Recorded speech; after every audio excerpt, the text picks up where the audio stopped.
Quem veio pra faculdade, mas não vai faculdadar. Você tá comendo queijo, Zé Miguel? O que é que você tá comendo? Kiwi. Tá comendo o quê? Kiwi. Quanto você mede? Eu mido. Não, Mélio, eu milho. Não, eu malho.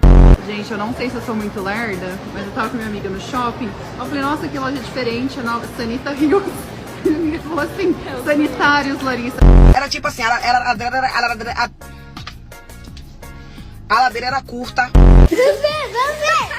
Meu Deus, seu filho! Pra cacete! Ai, pra cacete! Então fala pro pai, ó. Outro gato preto. Outro.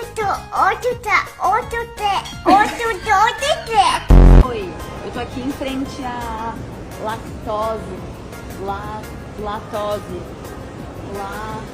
Laust.